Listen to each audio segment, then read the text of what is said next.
Big change at U.S. airports today. Nearly 20 years since the requirement to have a real ID was first signed into law, and today, well, it took effect. Security line, not much of a problem when our crew visited McGee-Tyson Airport earlier today. You know, travelers telling us it was easy to get through because many managed to obtain those real IDs ahead of today's deadline.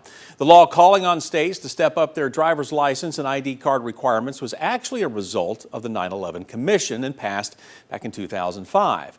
It comes into play for people taking flights within the U.S. or entering certain federal buildings, military bases, and nuclear power plants. Now, McGee-Tyson Airport reports only a few people today did not have a real ID or a passport with them. Travelers we spoke with found that at least so far, the process of getting through security hasn't been a problem, but getting the ID, well, it did take some work. We found it was easier to get a passport and wait the however many days it took and then take that down to the DMV. But we were at the DMV 5 times to try to get this done. My son had prepared me for that, made me take a picture of my ID. You do have the real ID? And I'm like, yes, I do. And said today might be a nightmare travel day. And maybe leaving early was the reason why, but it hasn't. It's been business as usual. You know, the airport also tells us because this is not a busy travel day, that could also be a factor in the smooth flow of travelers. Homeland Security Secretary Kristi Noem said yesterday that travelers who do not have a real ID by today's deadline will not be turned away, but they may face some extra screenings. All right, next on our list for you tonight, a call for help in tracking down a wanted man. It's coming to us out of Monroe County. The man they're looking for is Dakota Rowe, and you can see him right here on your screen. Now, according to the sheriff's office, he's facing charges including 3 counts of aggravated assault with a deadly weapon, one of those involving a child under the age of 1. Now, he's 6'1", weighs about 185, hazel eyes, brown hair. Rowe has a tattoo on the front of his neck and may be riding a black and red motorcycle. He is considered armed and dangerous, so if you see him, do not approach. Instead, call Monroe County Dispatch at 423-442-4357. Big need in a small town, possibly getting filled soon as our top story list moves forward for you. With a memorandum of understanding in place, Jelico Hospital could possibly reopen its doors. You know, it's been more than a year since Jelico Regional closed, leaving people in that community at least 30 minutes away from the nearest emergency rooms. Baptist Health in Corbin, Kentucky, and the La Follette Medical Center in Campbell County. Well, Jelico has a deal in place with Phoenix Rural Health following a vote in favor of the move back in January.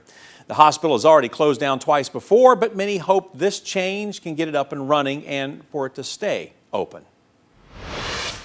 A big turn in a heartbreaking case tonight. A Claiborne County couple pleading guilty in connection with a child's death and now facing potentially decades in prison. Aaron Smith pleading guilty to especially aggravated kidnapping, aggravated assault, and first-degree felony murder in the death of his 3-year-old son. His sentence, life in prison plus 6 years. His co-defendant and girlfriend, Alex Payne, also pleading guilty in her case to aggravated child neglect and was sentenced to 20 years behind bars. You know, as we've reported, the couple was charged with criminal homicide and aggravated child abuse in January of 2023 after Smith's son's death in November the year before. A big story we're still following tonight, a case of suspected animal abuse. You know, we told you yesterday about 2 dogs abandoned in North Knoxville. Police say one of them was found dead with a bag tied over its head. And what you're looking at here is a picture of the dog that survived, and it has been taken to Young Williams Animal Center. Tonight, Young Williams giving us a better look at the survivor and a renewed pitch to the public for help in solving this case. We're looking for any information about her or about anything that you may have seen on East Emerald Avenue early morning of Monday. We really appreciate any assistance anyone could give.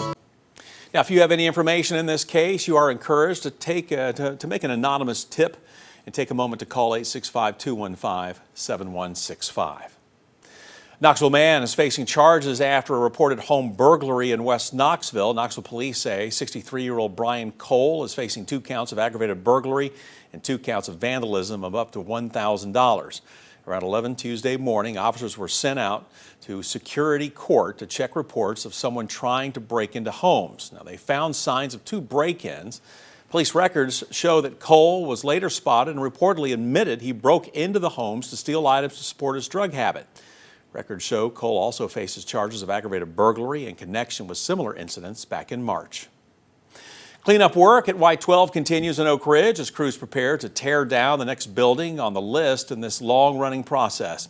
You can see in these photos from the DOE, members of the United Cleanup Oak Ridge have pumped 10 million gallons of water from the basement of the Beta 1 building. This is the first teardown of a former uranium enrichment building and is part of a larger project to clear out the old facilities and open up land to support national security missions. The demolition, by the way, is set for May 14th.